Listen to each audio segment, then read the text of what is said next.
ప్రభువును మన రక్షకుడైన యేసుక్రీస్తు ఘనమైన అతి శ్రేష్టమైన నామమున తెలియజేస్తున్నాను. మన యొక్క వాక్యం ధ్యానం నేను అపోస్తలుడైన పౌలు తిమోతికి రాసిన 2వ పత్రిక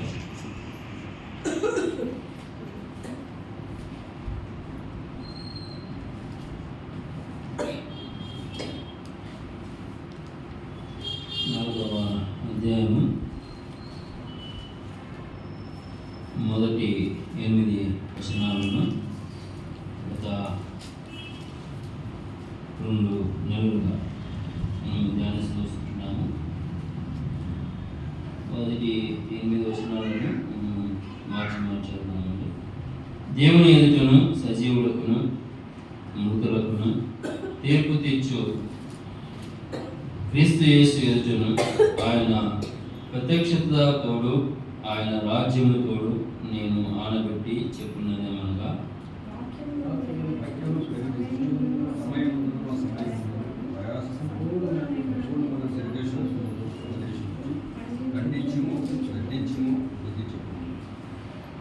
ఎందుకనగా జనులు హితబోధన సహింపక దురద చెవులు గలవారై తమ స్వకీయ దురాశలకు అనుకూలమైన బోధకులను తమ కొరకు పోగు చేసుకుని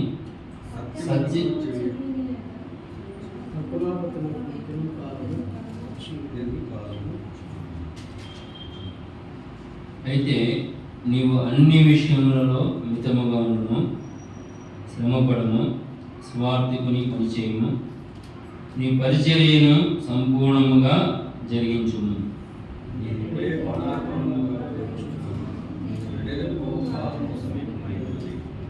మంచి పోరాటము పోరాడి తిని, నా పరుగు కరముట్టించి తిని, విశ్వాసము కాపాడుకుంటుని,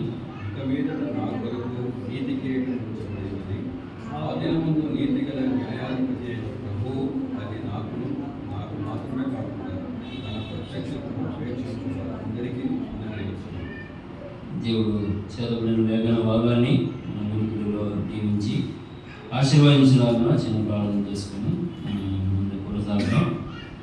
మహాగణుడ మహోన్నతుడ మహిమ రాజా, ఘనమైన శ్రేష్టమైన నామాన్ని బట్టి లెక్కలేని స్తుతులు స్తోత్రాలు చెల్లిస్తున్న కృప అల్పుడైన మమ్మల్ని ప్రేమించి మరొక తరుణమున మాకు అనుగ్రహించే కృప మిమ్మల్ని నామం చేసుకుంటూ మాకు ఇచ్చిన గొప్ప భాగ్యాన్ని బట్టినా మీకే స్తోత్రాలు కృప ఆరాధన మంత్రులైనా మీరే అధ్యక్షత వహించి మీ నామానికి ఘనత మహిమ ప్రభువాలు పొందినందులకైనా మీకే స్తోత్రాలు చెల్లిస్తున్నాను.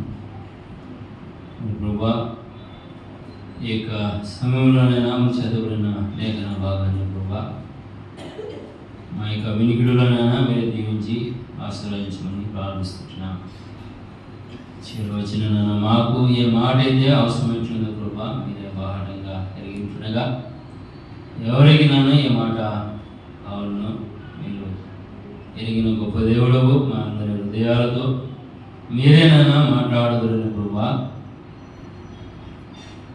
మరి వినే చెవిని గ్రహించి మనసును ప్రభా మరి మాకు దయచేయమని, కొద్ది సమయాన్ని ప్రభా మరియు దీవెనకరంగా దయచేసి మీరే మేము పొందురని, విన్న మాటలైనా మరి వ్యర్థంగా విడిచిపెట్టి వారంలో కాకుండా ఆ యొక్క హృదయాలైనా భద్రపరుచుకొని దైనందిన జీవితంలో ఈ మాటలను ప్రభావం నెమన వేసుకుంటున్నానా మరి వాక్యానుసారంగా జీవించి మిమ్మల్ని ప్రభా మరి మయంపరిచే భాగ్యాన్ని అందరికీ నాన్న దయచేస్తానని మిమ్మల్ని స్తుతిస్తూ మా ప్రభువును మీ ప్రియ కుమారుడైన జగద్రక్షకుడు యేసుక్రీస్తు ఘనమైన శ్రేష్టమైన నామమున స్తుతించి ప్రార్థించి అడిగి పొందించున్నాం తండ్రి, ఆమేన్. ఇలా చదవబడిన లేఖన భాగము మనము ధ్యానిస్తూ వస్తున్నాము. ఎందుకు మరియు ఇటువంటి గొప్ప బాధ్యతను అది ఏ బాధ్యత? ఆయన దేవుని పరిచర్య చేసే బాధ్యత, లేదా దేవుని యొక్క గుణాతిశయములను ప్రచురము చేసే బాధ్యత. పరిచర్యను ఇది అమూల్యమైనది, అది సాటి లేనిది. అటువంటి యొక్క బాధ్యతను మరి అపోస్తుడైన పౌలు యవ్వనుడైన తిమోతికి మరియు వహించుతున్న యొక్క భాగాన్ని మనము మరియు ధ్యానిస్తూ వస్తున్నాము. మరియు ఏ విధంగా నీవు బోధించాలి, మరి ఎటువంటి జనులు ఉన్నారు అని మనము ధ్యానించాలి. ఏమంటున్నాడు? సమయమందును అసమయందును నువ్వు బోధించాలి. మరియు సమయమందును అసమయమందును అంటే మనం ఆలోచన చేసేది దాన్ని ఫుల్ టైం కదా, సేవకులుగా సమర్పించుకున్న వారు చేస్తారు అనే ప్రతి ఒక్కరి ఆలోచన అండి. అనుకుంటే ఉద్యోగాలు ఉన్నాయి కదా, సంపూర్ణమైన సేవ కదా. సమయమందును అసమయమందును ఎడతెగక సమయాన్ని పోనివ్వక నువ్వు బోధించాలని తిమోతికి తెలియజేసుకుంటున్నాడు. సమయమందును అసమయమందును ప్రయాసపడము, సంపూర్ణమైన దీర్ఘశాంతముతో ఉపదేశించుచు ఖండించుము, గద్దించుము, బుద్ధి చెప్పుము అని చూసాం. ఎందుకు ఖండించాలి, ఎందుకు బుద్ధి చెప్పాలి, ఎందుకు గద్దించాలి అని మనము జ్ఞాపకం చేసుకుందాం. 3వ వచనం తెలియజేస్తున్నాడు కదా, ఎందుకనగా అంటున్నాడు. ఎందుకు గద్దించాలి, బుద్ధి చెప్పాలి, మరియు ఉపదేశించాలి అని జ్ఞాపకం చేసుకుంటే, జనులు హితబోధను సహింపక దురద చెవులు గలవారై తమ స్వకీయ దురాశలకు అనుకూలమైన బోధకులను తమ కొరకు పోగు చేసుకుని సత్యమునకు చెవి నీయక కల్పనా కథల వైపునకు తిరుగు కాలము వచ్చును అంటున్నాడు. అని ఎందుకు ఖండించాలి, గద్దించాలి, బుద్ధి చెప్పాలి అని మరియు పౌలు తెలియజేస్తున్నాడంటే, వారు హితబోధను సహింపక దురద చెవులు గలవారై తమ స్వకీయ దురాశలకు అనుకూలమైన బోధకులను తమ కొరకు పోగు చేసుకునేది. తమకు అనుకూలమైన బోధ కదండి, వారు ఏ విధంగా మరియు జీవిస్తున్నారో ఆ జీవితమే కరెక్ట్, మీరు కరెక్ట్ సరైన మార్గంలో మీరు నడుస్తున్నారు అంటే వాళ్ళకి సంతోషం ఉంటుంది కదా. మరి అటువంటి వారినే వారు ఎన్నుకుంటారని, అటువంటి జనాలు మధ్యన మనం ఉన్నామని మరియు యవనుడైన తిమోతిని మరియు బలపరుస్తున్నాడు, హెచ్చరిస్తూ బలపరుస్తూ ఆ గొప్ప బాధ్యతను మరియు అప్పగిస్తున్నట్టుగా మనము చూస్తుంటున్నాం. వారు హితబోధను సహించని వారు,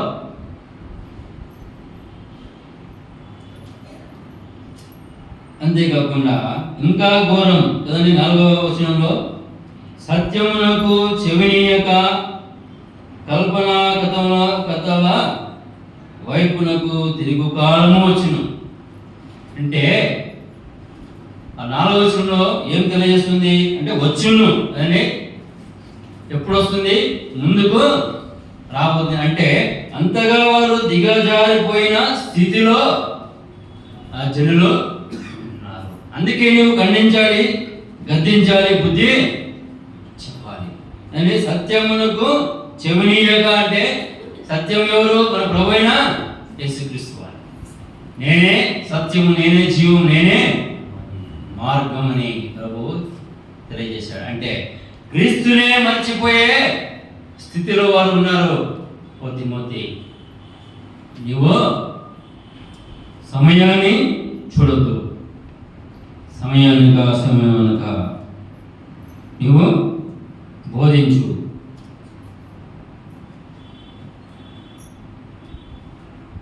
అంటూ మరి తెలియజేస్తున్నాడు. జనులు ఎలాగున్నారట? మరియు హితబోధను సహింపక, మరియు సత్యమునకు చెవునియక. కల్పనా కథలు కదండి, ఊహించుకొని చెప్పే కథల వైపు చెవులను అది ఎటువంటిగా చేసుకుంటారట? దురద చెవులు చేసుకుంటారట. అటువంటివి మరి ఏటిపైన వారి చెవులను ఉంచాలి అంటే హితబోధ వైపు ఉంచాల్సిన వారు ఏమైపోయారు? కల్పనా కథల వైపు, లేదా దేవుని ఇష్టానుసారంగా, దేవుని చిత్తానుసారంగా జీవించవలసిన వారు తమ ఇష్టానుసారంగా జీవిస్తున్నారు. అందుకనే నీవు గద్దించాలి, బుద్ధి చెప్పాలి, ఖండించాలని అంటున్నాడు. మరియు అంటూ మొదటి తిమోతి రాసిన పత్రికలో అదే 4వ అధ్యాయము 11వ వచనం నుండి ఖండించుట, బుద్ధి చెప్పుట, మరి గద్దించుట విషయంలో ఏ విధంగా నువ్వు ఆ స్థానంలో నిలబడాలి అనే సంగతులను మరియు తిమోతికి తెలియజేస్తూ అన్ని విధాలుగా తనను బలపరిచిన తరువాత ఈ యొక్క బాధ్యతను అప్పగిస్తున్నట్టుగా మనము చూస్తుంటాం. చూడండి 11వ వచనం నుండి, నీ యవ్వనమును బట్టి ఎవడను నిన్ను తృణీకరింపనీయకుము, కానీ మాటలోను, ప్రవర్తనలోను, ప్రేమలోను, విశ్వాసములను, పవిత్రతలను విశ్వాసకు మాదిరిగా ఉండుము. నేను వచ్చే వరకు చదువుట యందును, హెచ్చరించుట యందును, బోధించుట యందును జాగ్రత్తగా ఉండుము. పెద్దలు హస్త నిక్షేపణము చేయగా ప్రవచనము మూలమున నీకు అనుగ్రహింపబడి నీలో ఉన్న వరమును అలక్ష్యము చేయకము. చూడండి ఎంతగా మరియు బలపరుస్తున్నాడు కదా. యవ్వనుడు మరియు తొట్టిలో కదా, తొట్టిలో ఆస్కారం ఉందా? ఖచ్చితంగా ఉంది.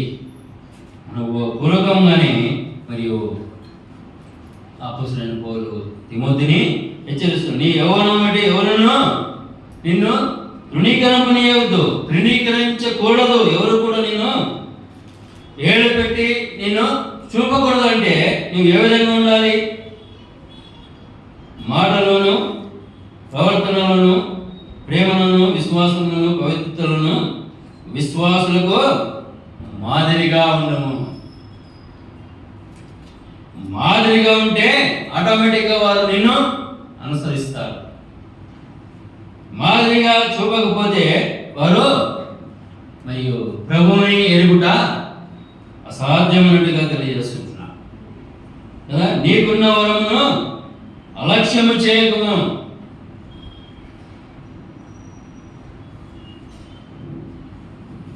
ఇది గొప్ప భాగ్యం.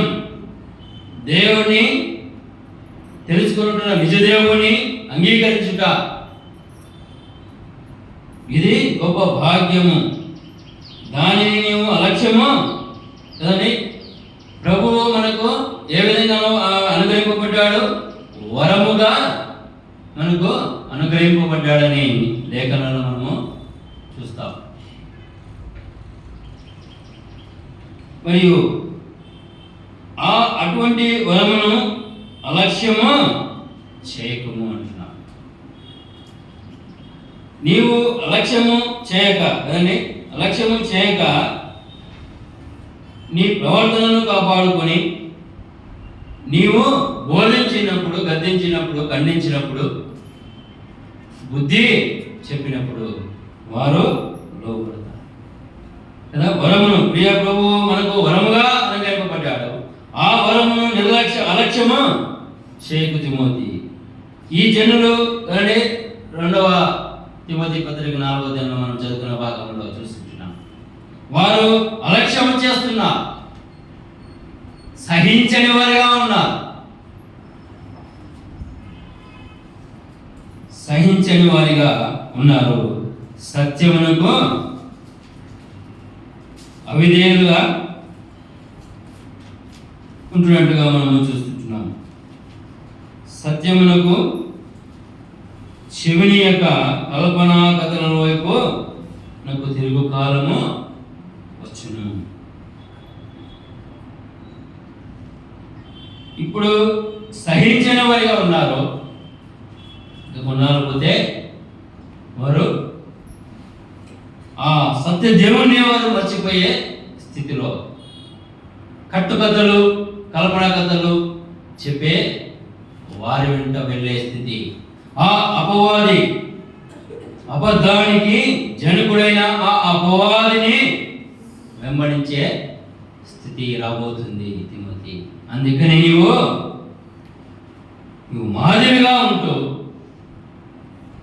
నీవు వారిని గద్దించాలి. అప్పుడు వారు కూడా నీవు కూడా నీకు దేవుడు ఇచ్చిన వరమును నీవు అలక్ష్యము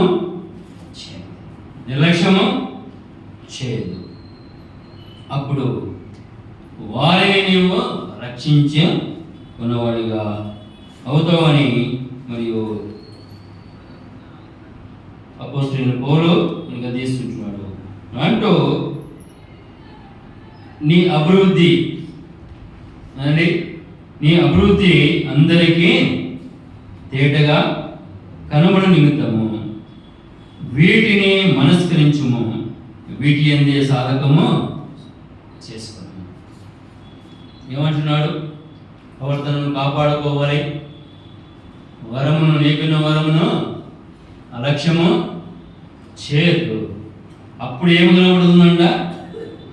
నీ అభివృద్ధి, ఆత్మీయ అభివృద్ధి, దేవుని యందు కలిగిన భయభక్తులు, అంతకంతకు నీ అభివృద్ధి అందరికీ అని కొందరికి కాదు, అందరికీ తేటగా కనబడు నిమిత్తము వేటిని మనస్కరించము, వేటిని పైన చెప్పిన ఆ సంగతులను. ఎవరును కూడా నిన్ను తృణీకరింపనీయవద్దు, ఈ ప్రవర్తన జాగ్రత్తగా కాపాడుకును. అన్యులకు కాదు, విశ్వాసులకి నీవు మాదిరిగా ఉండము. అప్పుడు నీ అభివృద్ధి తేటగా ప్రభు యొక్క రక్తములో ఏ మచ్చంటాలు లేని పరిశుద్ధమైన రక్తం, అటువంటి నీ అభివృద్ధి ఆ విధంగా తేటగా కనబడాలి, ఏ లోపం లేనిదిగా కనబడాలి అని మరియు హెచ్చరిస్తున్న పౌలును మనం చూస్తున్నాము. అని వీటిని మనస్కరించుము అనగా హృదయంలో వాటిని ఉంచుకో. హృదయంలో ఉంచుకున్నప్పుడు ఉంచుకొని వీటి అందే వేరే వాటి మీద నీవు నిలబడవద్దు. ఇది ఒక పునాదిగా చేసుకోవాలన్నట్టుగా అపోస్తలుడైన పౌలు తెలియజేస్తుంటాడు. వీటి అందే వీటిని మనస్కరించు, వీటి అందే వీటి ఎందు కూడా అని చెప్పలే. వీటి ఎందుకు కూడా అంటే మన వేరే కూడా కలుపుకోమని చెప్తాడు కదా. ఎంత తేటగా, అప్పుడే అందరికీ నీ అభివృద్ధి తేటగా కనబడుతుంది అన్నట్టుగా చూసుకుంటున్నాం కదా. వీటి ఎందే సాధకము చేసుకున్నాము అంటూ 16వ వచనంలో నిన్ను గురించియు నీ బోధన గురించియు జాగ్రత్త కలిగి ఉండము, వీటిలో నిలకడగా ఉండుము. నీవిలాగ చేసి నిన్నును నీ బోధ వినువారిని రక్షించుకుందాము. చూడు ఎంత చక్కగా మరియు అపోస్తలుడైన పౌలు మరి బోధిస్తున్నాడు కదా. ఏమంట? నిన్ను గురించి నీ బోధన గురించి జాగ్రత్త కలిగి ఉండము. ఎందుకు జాగ్రత్త కలిగి ఉండాలా? వీటిలో నిలకడగా ఉండము. జాగ్రత్త కలిగి ఉండాలా, ఇంకా నిలకడగా ఉండాలా కదా. ఎడతెగని వాడిగా నువ్వు ఉండాలా, స్థిరముగా ఉండాలా. నీవు ఇలాగూ చేసి, ఎలాగూ అంటే జాగ్రత్తగా నీవు ఏం చెబుతున్నావు, లేదా ఏ విధంగా సొంత ఆలోచన చేత నువ్వు నడుస్తున్నావా, లేదా దేవుని చిత్తానుసారంగా దేవుని ఆత్మ పూర్ణునిగా నేను నడుస్తున్నానా అనే ఒక జాగ్రత్త నీలో ఉండాలి. అటువంటి జాగ్రత్తతో నీవు దేవుని సన్నిధిలో కనిపెట్టి దేవుని సన్నిధిలోనే నేర్చుకొని నిలకడగా ఉంటూ నీవు ఇలాగూ చేస్తే, నిలకడగా ఉండి నీవు బోధిస్తే, అప్పుడు ఇద్దరిని అని నీ బోధ వినువారిని నీవు ఇలాగూ చేసి నిన్నును నీ బోధ వినువారిని రక్షించు. రాబోతున్న కాలము బహు భయంకరమైన కాలం వస్తుంది. దేవుడు దొరికే కాలమున ఆయనను, దొరుకు కాలం ముందు ఆయనను వెదుకుడి అని యెషయా గ్రంథంలో మనం చూస్తాం. ఇప్పుడు ఆయన దొరికే కాలం, ఒక కాలం వస్తుంది ఆయనను మర్చిపోయే కాలం, ఆయన దొరకని కాలం వస్తుంది. అందుకే తిమోతి, నీ బోధన నీవు జాగ్రత్త కలిగి ఉండము, నిలకడగా ఉండము. అప్పుడు నిన్నును నీ బోధ విను వారిని నీవు రక్షించుకుందామని మరియు బలపరుస్తున్న, హెచ్చరిస్తూ బలపరుస్తున్న పౌరులను మనం చూస్తుంటున్నాం. ఆ విధంగా ఆయనను మరి తిమోతిని హెచ్చరిస్తూ బలపరుస్తూ, ఇంకా 2వ తిమోతి పత్రిక 4:5 ఏమంటున్నాడు? అయితే నీవు అన్ని విషయములలో మితముగా ఉండము, శ్రమపడము, సువార్తికుని పని చేయము, నీ పరిచర్యను సంపూర్ణముగా జరిగించుము అని చూస్తున్నాను.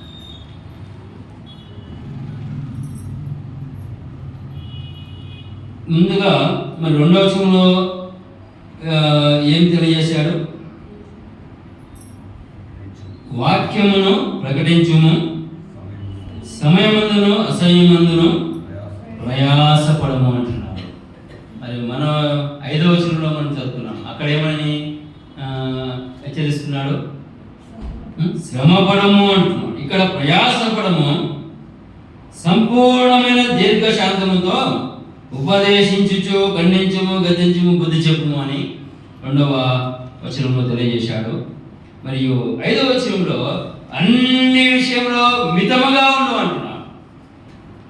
అన్ని విషయంలో మితముగా ఉండుము, శ్రమపడము, సువార్తికుని పని చేయము, నీ పరిచర్యను సంపూర్ణముగా జరిగించుము.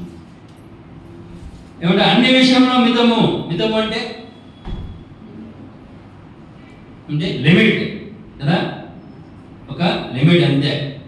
ఏది చేయమంటాడో అంతే చేయాలి, దానికి మించి చేయకూడదు. అది నీకున్న వరమును అలక్ష్యం చేయదని మొదటి పత్రికలో తెలియజేశాడు. ఇక్కడ ఏమంటున్నాడు?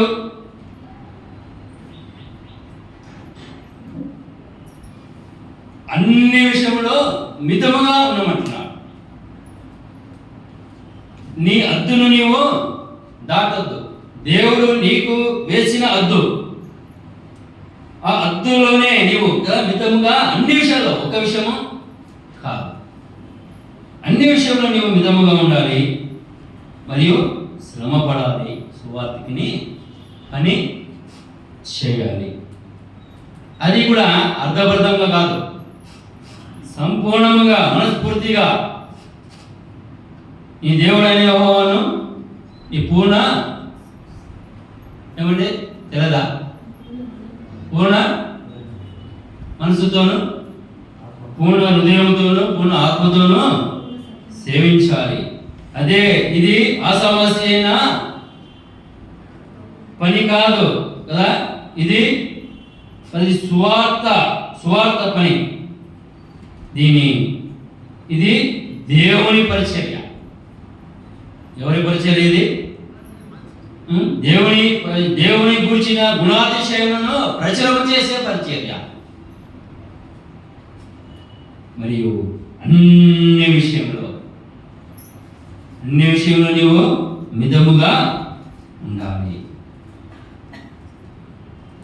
అంటూ మరి ఆలోచనలో తెలియజేస్తాను. నేను ఇప్పుడే ప్రాణార్పణముగా పోయబడుచున్నాను, నేను వెడలిపో కాలము సమీపమై ధ్యానం చేస్తున్నాను. మరియు పౌలు రిటైర్డ్ అవుతున్నాడు. మరియు ఆ బాధ్యతను అది అందరూ చేపట్టే బాధ్యత కాదు. అందుకు సమర్థుడు తిమోతి ఒక్కడే. ఎందుకంటే వెనకల ఆయన జత పనివానిగా మరియు తన వెంట స్వార్థ పనిలో మరియు జత పనివాడిగా నడిచిన తిమోతిని మనం చూస్తున్నాం. తిమోతి ఒకడే అందుకు ఈ గొప్ప పనిని చేపట్టడానికి సమర్థుడని మరియు పౌలు ఎరిగిన వాడు. తన ప్రవర్తన ఏంది కదా ఆనందిస్తున్నాడు. మొదటి తిమోతి పత్రికలో మొదటి అధ్యాయంలో మనము చూస్తున్నాం కదా. ఎప్పుడెప్పుడు నేను తిమోతిని చూస్తున్నాను కదా, గత వారంలో మనము జ్ఞాపకం చేసుకున్నాం కదా. ఆయన మరి ఆత్మీయ అభివృద్ధిని ఎరిగి పౌలు ఆనందిస్తున్నాడు. మరి అటువంటి తిమోతిని ఎప్పుడు నేను చూడాలి అని ఆశ కలిగిన పౌలును మనము చూస్తున్నాము. మరి అటువంటి పౌలు ఈ యొక్క గొప్ప బాధ్యతను అప్పగిస్తున్నాడు. చూడండి, మరి అన్ని విషయంలో నువ్వు మితముగా ఉండాలి అంటున్నాడు. మరి పౌలు కూడా అదే పని చేశాడు. ఆయన చేశాడు కాబట్టి అంత తేటగా సూటిగా మరియు చెప్పగలిగించున్నాడు కదా. ఆయన కూడా ఖండించాడు, బుద్ధి చెప్పాడు.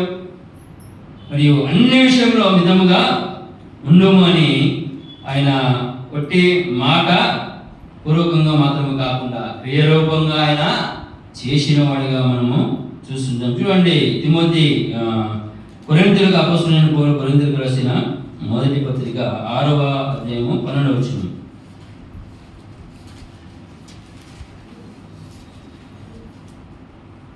అన్నిటి యందు నాకు స్వాతంత్రము కలదు కానీ అన్నీయూ చేయదగినవి కావు. అన్నిటి యందు నాకు స్వాతంత్రము కలదు కానీ నేను దేని చేతను లోపరచ కొనబడనొల్లను. చూడండి, ఎంత చక్కగా అపోస్తలుడైన పౌలు కన్ను పూర్చి తెలియజేసుకుంటున్నాడు కదా. దేవుడు స్వార్థపరుడా? ఏమండి, దేవుడు స్వార్థపరుడా? ఏం చెప్పరు కదా. ఆయన ఎంత మాత్రము కాదు. స్వార్థపరుడు అంటే గిరిగేస్తుండే అప్పుడు ఎవరికి కూడా రక్షణ దొరకదు కదా. ఆయన మరి స్వార్థపరుడు కాదు, ఆ మాట తెలుసు కదా. అన్నిటి మీద నాకు స్వాతంత్రము దేవుడు నాకు అనుగ్రహించాడు. నాకు ఏది కూడా తక్కువ చేయలేదు. మరి విచక్షణ జ్ఞానం, ఏది మంచిది ఏది చెడ్డది కదా. మరియు వాక్యము కదా, ఆరోగ్యకరమైన వాక్యం ఏది, భిన్నమైన బోధ ఏది, ఆరోగ్యకరమైన బోధ ఏది, దానిని మరియు ఆలోచన చేసే జ్ఞానం దేవుడు మనకు ఇచ్చాడు కదా అన్నట్టుగా తెలియజేస్తున్నాడు. అన్నిటి ఏదో నాకు స్వాతంత్రం కలదు కానీ అన్నీయూ చేయదగినవి కాదు. అండి, లోకంలో అన్నీ ఉన్నాయి, అన్నిటిపైన మనకు స్వతంత్రం ఇచ్చాడు దేవుడు కదా. అలనాడు ఆ తోటలో కూడా ఆదామవులను నిర్మించినప్పుడు ఆయన అన్నిటి మీద స్వాతంత్రం ఇచ్చాడా? ఏమండి, పేర్లు కూడా ఆదామే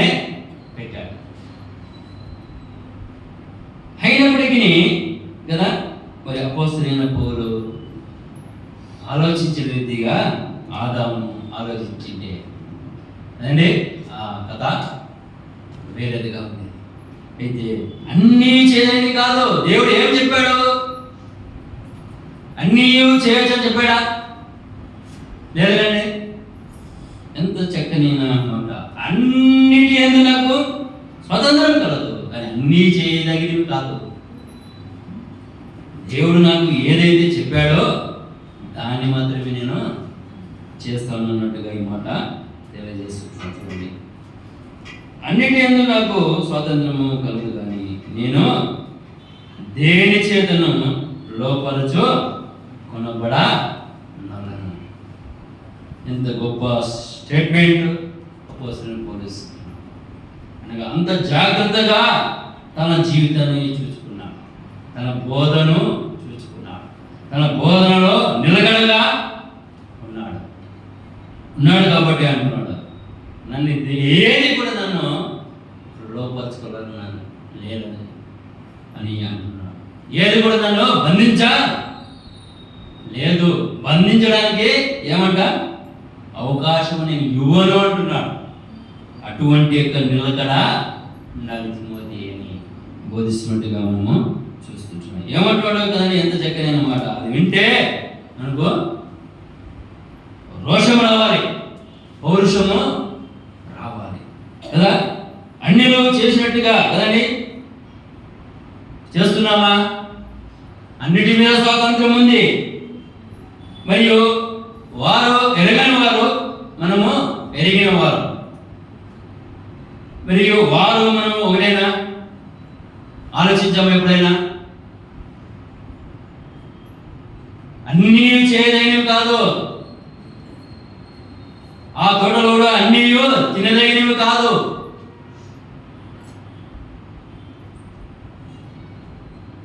మరియు అందుకనే అంటాడు అన్ని విషయంలో నువ్వు మితముగా ఉండు. మరియు ఇదే కొరింథీ రాసిన మొదటి పత్రిక 10వ అధ్యాయము 23వ వచనంలో కూడా ఆ మాట తెలియజేసేటువంటి అన్ని విషయముల యందు నాకు స్వతంత్రము కలదు కానీ అన్నీ చేయదగినవి కావు. అన్నిటి యందు నాకు స్వతంత్రము కలదు కానీ అన్నియు క్షమాభివృద్ధి కలుగజేయవు. చూడండి ఎంత చక్కనైన మాట. అది ఏమంటున్నాడు అక్కడేమో అన్నిటి యందు నాకు స్వాతంత్రం కలదు, కానీ అన్నీయు చేయదగినవి కాదు అంటున్నాడు. మరి అన్నిటి యందు నాకు స్వాతంత్రం కలదు, అయినను అవి ఏవైనా కానీ లేదా అపవాది ఏ విధంగా నన్ను దాడి చేయని, కానీ మనకి నేను చోటు ఇవ్వను. ఎందుకు అంటే యాకోబు తెలియజేశాడే 4 ఏళ్ళు కాబట్టి దేవునికి లోబడి ఉండు, అపవాదిని ఎదురించు, వాడు అప్పుడు నీ ఎదురు నుండి పారిపోతాడు అనేక లేఖనము. నిలకడగా మరియు నిలబడి అపవాదిని ఎప్పుడో తన దరిదాపులో లేకుండా తరమేశాడు. దేని బట్టి అంటే సంపూర్ణంగా దేవునికి తను తాను లోపరుచుకున్నాడు. అందుకనే ఆ ధైర్యంగా మరి ఛాలెంజ్తో కూడిన మాటలు రాస్తున్నాడు కదా. అన్ని విషయం నాకు స్వాతంత్రం కలదు, కానీ అన్నీ చేయదగినవి కాదు. అక్కడ కూడా అన్నీ చేయదగినవి కాదని చెప్పాడు, ఇక్కడ కూడా అన్నీ చేయదగినవి కాదంటున్నాడు. మరియు అన్నిటి యందు నాకు స్వాతంత్రము కలదు, కానీ అన్నీ క్షమాభివృద్ధి కలగా చేయవు. దేవుడు ఏదైతే చెప్పాడో అది చేస్తేనే క్షమాభివృద్ధి కదా. అన్ని విషయంలో మితముగా ఉండు.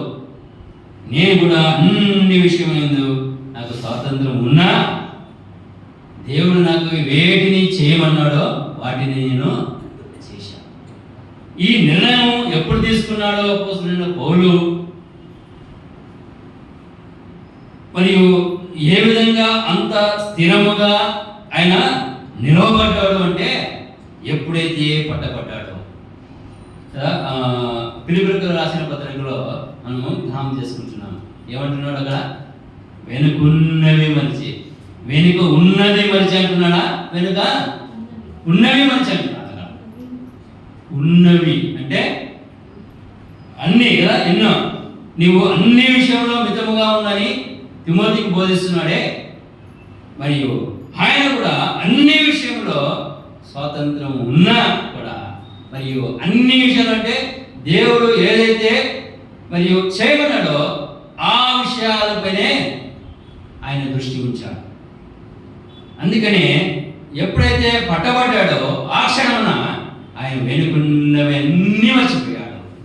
ఇక్కడ ఇప్పుడు దేని కొరకై వెగరపడుతున్నాడంటే ముందున్నవే కొరకై కదా, ముందున్న అన్ని విషయాల కొరకై, ఆ దేవుని ఉన్నతమైన రాజ్యమునకు చేర్చే అన్ని విషయాల కొరకై ఆయన వేగిరపడుతున్నట్టుగా మనం చూస్తున్నాం. నిర్లక్ష్యము చూపుతలేడు, అలక్ష్యము చేస్తలేడు కదా, వేగిరపడుతున్నాడు, ఆతురపడుతున్నాడు. ఎప్పుడెప్పుడు నేను నా నీతిని కదా, దేవుని నీతిని నేను నెరవేర్చాలి, ఆ గమ్యాన్ని నేను ఎప్పుడెప్పుడు చేరుకోవాలి అని పౌలు ఆతృతను చూస్తున్నాను. మరియు అన్నీ కూడా క్షేమాభివృద్ధి కలిగి తిమోతి, నీవు నీ అభివృద్ధి అందరికీ తేడాగా కనపడాలంటే నీవు అన్ని విషయంలో మితముగా ఉండాలి. మరియు దేవుడు ఏదైతే నీకు ఆజ్ఞాపిస్తాడో దానినే ఖచ్చితంగా నువ్వు చేయాలి, సంపూర్ణంగా చేయాలి. ఆ యొక్క పిలుపును నువ్వు నిర్లక్ష్యము చేయదు. ఆ విధంగా నీవు ఉన్నప్పుడు నీకు క్షేమాభివృద్ధి, నీ యొక్క అభివృద్ధి అందరికీ తేటగా మరి కనబడుతుందని మరి తెలియజేసినట్టుగా మనం చూస్తున్నాము. అదేలాగున మరియు ఎబ్రాయీయులకు రాసిన పత్రిక 2వ అధ్యాయము 17వ వచనంలో మరొక మాటను మనం చూస్తామండి. కావున ప్రజల పాపములకు పరిహారం కలుగుటకై, కావున ప్రజల యొక్క పాపము పరిహారం కలుగుటకై దేవుని సంబంధమైన కార్యములలో, దేవుని సంబంధమైన కార్యములలో కనికరమును నమ్మకము గల ప్రధాన యాజకుడు నిమిత్తము అన్ని విషయములలో ఆయన తన సహోదరుల వంటి వాడు కావలసి వచ్చాను చూస్తున్నాం. ఈ మాట మన ప్రభు అయిన యేసుక్రీస్తు వారిని గురించి తెలియజేస్తున్నట్టుగా మనం చూస్తున్నాం. కావున ప్రజల పాపముల పరిహారము కలుగజేయుటకై దేవుని సంబంధమైన కార్యములలో కనికరమును నమ్మకమును గల ప్రధాన యాజకుడకు నిమిత్తము అన్ని విషయములలో ఆయన తన సహోదరుల వంటి వాడు కావలసి వచ్చినట్టు చూస్తున్నాడు. అన్ని విషయములలో మితముగా ఉండుట, అన్ని విషయములలో మరియు నమ్మకముగా ఉండుట, మరియు అన్ని విషయములలో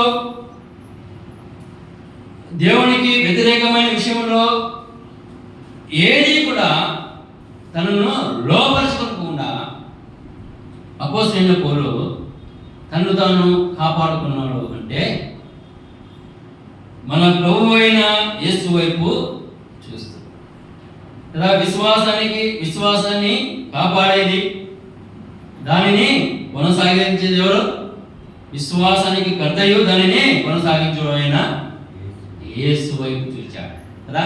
వెనుకున్నవి మరిచి ముందున్న వాటి కొరికే గురి ఎంతకే పరిగెత్తుతున్నాను అన్నాడు. ఆ గురి ఎవరు? ప్రభు అయిన యేసుక్రీస్తు. నేను అందుకనే అంటున్నాడు కదా, మనం చదువుకున్న భాగం, నేను మంచి పోరాటము పోరాడి. ఏ విధంగా పోరాడాడు? ఏ విధంగా తను తాను స్థిరపరుచుకున్నాడు, నిలకడగా నిలవబడ్డాడు, అందరి తన అభివృద్ధి తేటగా మరియు కనబరచబడింది అంటే ఇక్కడ మనం చూస్తున్నాం. కానీ కావున ప్రజల ప్రజల పాపములకు పరిహారము కలుగు చేయుటకై దేవుని సంబంధమైన కార్యములలో కనికరమును నమ్మకమును గల ప్రధాన యాజకుడుగా నిమిత్తము అన్ని విషయములలో ఆయన తన సహోదరుల వంటి వాడు కావలసి వచ్చేను చూస్తున్నాడు. తన బుద్ధి కుమారుని మన నిమిత్తమై తండ్రికి మరియు నలగొట్టడానికి ఇష్టమైనట్టుగా చూస్తున్నాడు. అన్ని విషయాలలో పాపము తీసివేయట కావచ్చు, మరణం నుండి మనల్ని తప్పించడం కావచ్చు, ఈ పాపపు లోకము నుండి ఆ పరిశుద్ధ లోకానికి మనల్ని చేర్చేసిన కావచ్చు. అన్ని విషయాలలో మరియు విషయ గ్రంథకర్త తెలియజేసిన విధంగా అరికాలకు నేనేందుకు కొంచెమైనను స్వస్థత లేని వారము, మరి నిలవెల్ల మరియు పాపపు రాగులతో మనము ఉంటుండగా మరియు అన్ని విషయాలలో మనను పాపం నుండి ప్రయాచితార్థులుగా చేయుటకు ఆయన సహోదరులలో ఒకని వంటి వాడు కావలసి వచ్చింది. తండ్రి ఇష్టపడ్డాడు ఆయనను నలగొట్టడానికి కదా, నేరస్తులలో ఒకరిగా ఆయన ఎంచబడ్డాడు. ఆ కలవరిస్తులలో మనం చూస్తున్నాం. అందుకే ఇక్కడ మరియు ఒకే విషయంలో ఒకే మాటలో ఆయన ప్రియ ప్రభుని ఆ కలువరిలో ఆయన చేసిన ఆ త్యాగము, ఆయన చూపిన ఆ ప్రేమను మరియు ఒకే ఆ పదములనే ఆయన చూపించినట్టుగా మనం చూస్తున్నాం. దాన్ని ఆలోచన చేసే ఆయన ప్రేమ మనకు కనబడుతుంది. దాని పాపములను పరిహారము కలుగు చేయుటకై దేవుని సంబంధమైన కార్యం, ఎవరి కార్యము నెరవేర్చాడు? తండ్రి కార్యమును ఆయన నెరవేర్చాడు. తండ్రికి ఆ పాపంలో ఉండుట, తన పిల్లలు ఆ పాపంలో ఉండి ఆ జీవితకాలము మరణములకు దాస్యంగా ఉండుట తండ్రికి ఇష్టం లేదు. మరి అందుకే ఆ కార్యమును నెరవేర్చడానికి తన ముద్దు కుమారుడు లోకానికి సోదరుల్లో ఒకరింటి వంటి వాడు కావాల్సి వచ్చిన చూస్తున్నాం. మరియు 18వ వచనంలో తాను శోధింపబడి శ్రమ పొందెను గనుక శోధింపబడు వారికి సహాయము చేయగలవాడై ఉన్నాడు అని చూస్తున్నాం. చూడండి, ఆయన సోదరులో ఒకరిని వంటి వాడు అయ్యాడు. ఎందుకంటే పాపం నుండి ప్రాయశ్చిత్తాలుగా చేయాలి. అది ఎవరి కార్యము? అది దేవుని కార్యం, అది దేవుని ఇష్టము నెరవేర్చడానికి వచ్చాడు. ఆయన తాను శోధింపబడి శ్రమ పొందిన కనుక శోధింపబడి వారికి సహాయము చేయగలవాడై ఉన్నాడు అని చూస్తున్నాడు. మరియు అపోస్తలుడైన పౌలు శోధింపబడలేదా? శ్రమల పాలు కాలేదా? ఆ క్షణంలో ఆ సమయమున ఎవరు ఆయనకు సహాయం చేశారు? ఎవరు ఆయనను ఆదుకున్నారు అంటే ప్రభువైన యేసుక్రీస్తు. అందుకనే మరియు అనుభవపూర్వకంగా ఈ మాటలు రాస్తున్నారు. అన్ని విషయాలలో ఆయన నన్ను కాపాడాడు. ఆయన కూడా శ్రమపడ్డాడు. అందుకే తిమోతి నీవు శ్రమపడము కదా, అన్ని విషయములలో నీవు మితముగా ఉండము, శ్రమపడము, సువార్తికుని పని. మన ప్రియ ప్రభు కూడా ఆయన సువార్త 3.5 సంవత్సరాలు ఆయన సువార్త చేశాడు. దేవుని రాజ్యమును గురించి ఆయన ప్రకటన చేశాడు. అది ఆయననే అపోస్తలుడైన పౌలు ఆయననే మాదిరిగా ఉంచుకున్నాడు. నేను క్రీస్తును పోలి నడుచుకుంటే మీరు నన్ను పోలి నడుచుకున్నాను. అందుకే ఇటువంటి గొప్ప బాధ్యతను నీకు అప్పగిస్తున్నాను. ఎవడు కూడా నిన్ను తృణీకరింపనీయకూడదు. నిన్ను తృణీకరిస్తే నిన్ను రక్షించిన దేవునికి అవమానం. అటువంటి జీవితం నీకు సరైనది కాదు.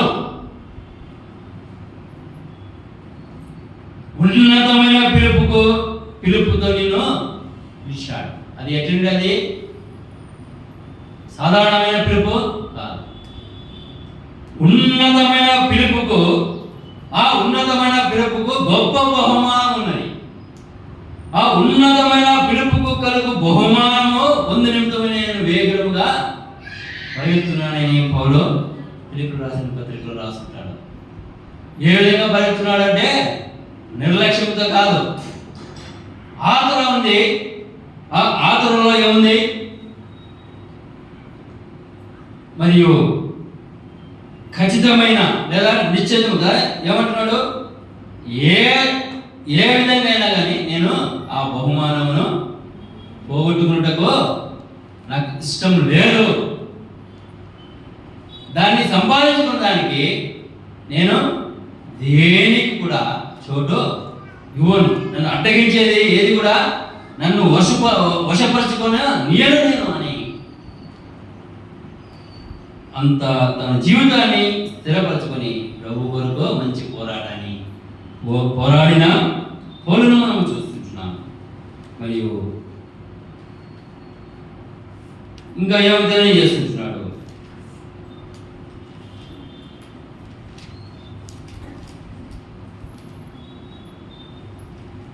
ఏమంటున్నాడు ఆఖరికి? రండి 6వ వచనంలో, నేను ఇప్పుడే అని నీ పరిచర్యను సంపూర్ణముగా జరిగించమంటున్నాడు. ఈ విధంగా ఉండి నీవు సంపూర్ణంగా జరిగించాలి, మధ్యలో వదిలిపెట్టడానికి వీలు లేదు. నేను 6వ వచనం, నేను ఇప్పుడే ప్రాణార్పణముగా పోయబడుచున్నాను, నేను వెడలిపో కాలము సమీపమైనది, మంచి పోరాటము పోరాడి తిని, నా పరుగు కడమట్టించి తిని, విశ్వాసము కాపాడుకుంటుని, ఇక మీదట నా కొరకు నీతి కిరీటం ఉంచబడి ఉన్నది. ఆ దినమందు నీతి గల న్యాయాధిపతి అయిన ప్రభువు అది నాకు మాత్రమే కాకుండా తన ప్రత్యక్షతను అపేక్షించు వారికి అందరికీ అనుగ్రహించి అండి. ఏమంటున్నాడు? నాకుంది అంటున్నాడు. అటువంటి పోరాటం నేను ఖచ్చితంగా పోరాడాను. ఇంకా వేరే మాట లేదు. ఖచ్చితంగా దేవుడు నాకు అనుగ్రహిస్తాడు. అంత సామర్థ్యవంతంగా నేను నా పనిని లేదా నా గురిని నేను తుదా ముట్టించాను. మరియు నాకు నా కొరకు నీతి కిరీటం ఉంచబడి ఉన్నది.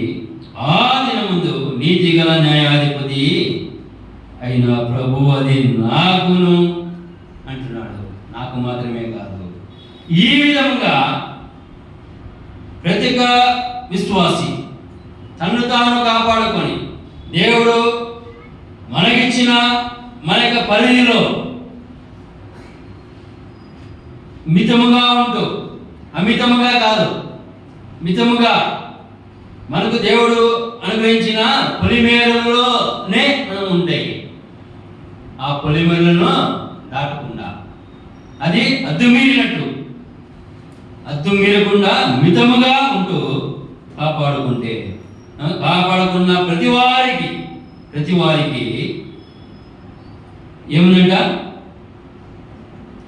నీతి గల న్యాయాధిపతి అయిన ప్రభువు అది నాకు మాత్రమే కాకుండా తన ప్రత్యక్షతను అపేక్షించు వారికి అందరికీ అనుగ్రహించును. ఆయన రాకడ కొరకు ఎదురు చూచేవారు, లేదా నిరీక్షణతో లేదా గమ్యాన్ని చేరుకునేవారు. మన యొక్క జీవితాన్ని, ఆత్మీయ జీవితాన్ని పవిత్రముగా, పరిశుద్ధముగా, దేవుని చిత్తానుసారంగా మరి జాగ్రత్తతో కాపాడుకుంటూ నిలకడగా ఉండిన వారికి నాకును తన ప్రత్యక్షత కొరకు ఎదురు చూచు అపేక్ష అంటే ఆశ కదా. ఎటువంటి ఆశ? అపేక్ష అంటే గౌరవ కుమారులు రాస్తారు 42వ కీర్తనలో, దుప్పి నీటి వాగుల కొరకు ఆశపడినట్లు దేవా నీ కొరకే మేము నా ప్రాణము ఆశపడుచున్నది అంటున్నాడు కదా. గౌరవ కుమారులు కీర్తన పాడుతుంటున్నారు. ఏ విధంగా వారి ఆశ అంట కదా, తప్పికొన్నప్పుడు కదా పూర్తిగా అంటే ఇంకా ప్రాణాలు పోతాయేమో అనే పరిస్థితి అనుకోండి. అప్పుడు మంచి నీరు దొరికితే అప్పుడు ప్రాణము ఎలాగూ మరియు నెమ్మదిగా ఉంటుందో దాని రుచే వేరే కదా. మామూలుగా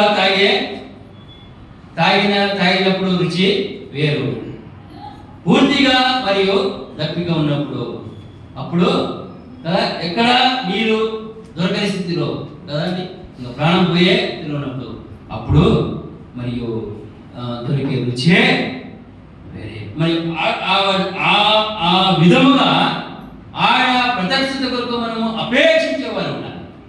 ఏ విధంగా సంపూర్ణమైన సిద్ధపాటు. ఇంతవరకు దేవుడు మన యొక్క వెనుకలోనికి అపోస్తలుడైన పౌలు తిమోతికి హెచ్చరిస్తూ బలపరిచిన ఆ మాటలను యుగాంతమున మనకు బుద్ధి కలిగించమే దేవుడు నేడు మన యొక్క వెనుకలోనికి తీసుకొని వచ్చాడు, హెచ్చరిస్తున్నాడు, మనను బలపరుస్తున్నాడు.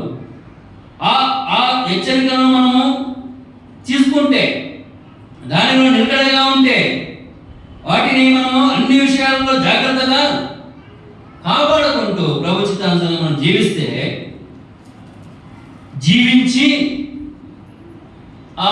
జీవించుచు ఆ ప్రత్యక్షత కొరకు మనము అపేక్షించాలి.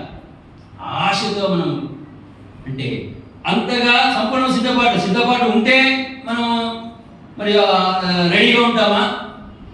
సిద్ధపాటు లేకుండా మనము మరియు ఆ ప్రత్యక్షతలోనికి మనం ఆయనను ఎదుర్కోగలం ఏమండి. మరియు అందుకే భక్తుడు రాశాడు కదా పాట, ఎన్నాళ్ళు నీవు జీవించినా కానీ ఏమున్నది ఈ లోకంలో అని, ఎన్నాళ్ళు నీవు జీవించినా కానీ ఏమున్నది ఈ లోకంలో, ఇన్నాళ్ళు నీవు చేసిన క్రియలన్నిటికీ తీర్పున్నది పైలోకంలో, ఇన్నాళ్ళు నీవు జీవించినా గాని ఏమున్నది ఈ లోకంలో, ఎన్నాళ్ళు నీవు చేసిన క్రియలన్నిటికీ తీర్పున్నది పైలోకంలో, తీర్పు దినమునందున ఆయన ముందర నీవు నిలిచే ధైర్యము నీకుందా, తీర్పు దినమునందున ఆయన ముందర నీవు నిలిచే ధైర్యము నీకుందా, నిలిచే ధైర్యం నీకుందా. మార్పు చెందవా నీవు, మార్పు చెందవా, నీ బ్రతుకును మార్చుకోవా, నీ మనసును మార్చుకోవా. భక్తుడు అని ఆయన ప్రత్యక్షత కొరకు అపేక్షించేవా కానీ సంపూర్ణమైన సిద్ధపాటు కదా. తీర్పు దినమందు ఆయన సన్నిధిలో నీవు నిలిచే ధైర్యం ఉందా? ధైర్యం ఎప్పుడు వస్తుంది?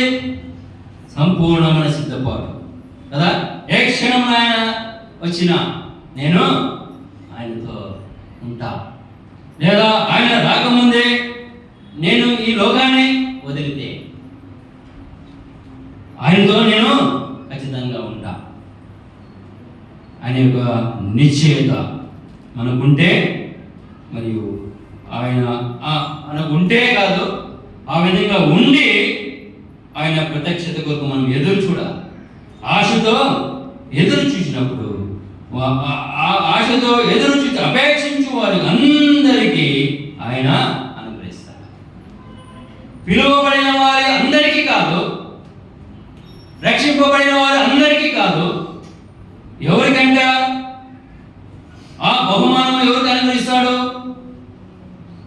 ఆ నిత్య జీవము ఎవరికి అనుగ్రహిస్తాడు అంటే ఆయన ప్రత్యక్ష ప్రత్యక్షతకు సంపూర్ణమైన సిద్ధపాటుతో అపేక్షించు ఎదురు చూచి వారికి మాత్రమే, అందరికీ కాదు. దేవుడు ఏదైతే మన హద్దులను నిర్మించాడో ఆ హద్దులోనే ఉంటూ సంపూర్ణముగా ఆయన మన జీవితాల ద్వారా మహిమపరిచినప్పుడు, ఎవరైతే మహిమపరుస్తారో అటువంటి వారికి మాత్రమే ఆయన బహుమానాన్ని అనుగ్రహిస్తాడని మనం తెలియజేస్తున్నాడు. మరియు ఆ విధంగా మరి ప్రియ ప్రభుని మనము ఘనపరచాలి కదా. మార్పు చెందాలి. ఎవరికి చెందాలి? జీవితాలు మార్చుకోవాలి కదండి. పదే పదే అదే జీవితం మనం జీవిస్తుంటే అప్పుడు ఒకప్పుడు ప్రభు శిలువ వేశారు మానవాళి పాపం.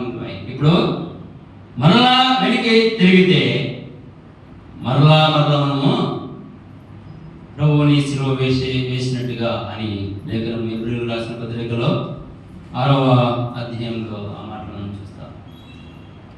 మరలా ఆయన శిలువ వేస్తున్నాం, అది ఆలోచన చేస్తున్నామా? ఏమైతుందిలే, ఆయన క్షమిస్తాడులే, ప్రేమగల దేవుడే అనుకుంటూ నిర్లక్ష్యము. అందుకనే భక్తుడు రాశ మార్పు చెందకపోతే అక్కడ నిలబడలేవు. అలాగే గతసారి కూడా మనం గ్రహం చేసుకున్నాం.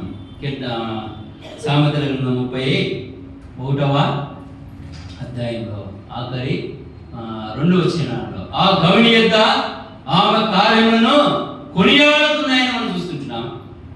మరి పై వచనాల్లో మనం చూస్తున్నాము, ఆమె రాబో కాలం విషయమై నిశ్చింతగా ఉంది. ఎందుకు నిశ్చింతగా ఉంది? సంపూర్ణముగా ఆమె ఆత్మీయంగా కట్టబడింది. దేవుని చిత్తానుసారంగా ఆమె కట్టబడి ఉన్నది. అందుకనే మరియు యెహోవా యందు భయభక్తులు కలిగిన స్త్రీ కొనియాడబడును. ఎక్కడ? ఆ గౌరి ఎదుట, ఆ న్యాయ తీర్పు ఎదుట మరియు ధైర్యంగానే నిలబడగలవా? ఆ స్త్రీ నేను ధైర్యంగా నిలబడగలను, నేను నిశ్చింతగలదానను. ఆయన ఎప్పుడైనా రావచ్చు, నేను ఏ విధంగా ఉన్నాను, ఏ విధంగా నా ప్రభువుని నేను కనపరిచాను ఆయనకు తెలుసు అంటూ మరి తర్వాత ఆ గౌని ఎదుర ఆమె ప్రియులు కొనియాడడం, ఆమె కార్యాలు అక్కడ కొనియాడబడ్డాయి, ఆమె బహుమానము పొందినట్టుగా అటువంటి జీవితం మనం కూడా మన యొక్క జీవితాన్ని జాగ్రత్తగా కాపాడుకోవాలి. హద్దులోనే మనము ఉండి ఆ హద్దులోనే ప్రభువుని మనము మహిమపరిస్తే ఆయన దాన్ని నన్ను గణపరచువాన్ని నేను గణపరచానన్న విధంగా ఆయన మనము ఇక్కడ మన హద్దుల్లోనే ఉంటూ ప్రభువుని మనం ఎంతగా గణపరచాలో అంతగా మన జీవితాల ద్వారా మనం గణపరిస్తే ఆయన మనల్ని అక్కడ గణపరుస్తాడు. ఆ భాగ్యాన్ని మరి ఆశించాలి. మరియు జీవితాలను మార్చుకొని ఆశించి మరియు ఆ విధంగా మనం జీవిస్తే ఖచ్చితంగా మనము దేవుడు మనము గణపరిస్తే ఆయన ముయ్యి అంతే. నీవు ఆయన ఎంతగా గణపరుస్తావో ఆయన నిన్ను గణపరుస్తాడు. ఆ విధంగా మనము ఆయనను గణపరచుదాం. దాన్ని మనను ఆయన గణపరచాలి అనుకుంటే మాత్రమే, వద్దులే ఆయన ఏం గణపరిచే అవసరమా లేదనుకుంటే మన ఇష్టానుసారంగా మనము. కాబట్టి ఆ విధంగా ఉండటం దేవుడికి ఇష్టం లేదు. కాబట్టి మాటికి మనను ఆయన హెచ్చరిస్తాం, అనేక మార్పులు మనల్ని హెచ్చరిస్తాం. కాబట్టి ఇంకా మనము వాయిదాలో వేయకూడదు. రక్షింపబడిన వారు మరియు మారు మనసు తగిన ఫలములు ఫలించని వారు ఏం చేసుకోవాలి? మారు మనసు పొందాలి. ప్రతి ఒక్కరికి కదా మరియు రక్షింపబడిన వారు కూడా ఇరువురు కూడా మరియు మారు మనసు అవసరము. మరియు మారు మనసు తగిన ఫలములను ఫలించాలి. అదే మరియు ఆయనను ఘనపరిచే విషయం. కాబట్టి ఈ మాటలను మనం దృష్టిలో ఉంచుకుందాం. ఆ విధంగా వాక్యానుసారంగా మనం జీవిస్తూ మన ప్రభువుని మనము ఘనపరుస్తున్నాం. ఆ విధంగా ఉండేటప్పుడు దేవుడు మనకు సహాయం చేయాలి.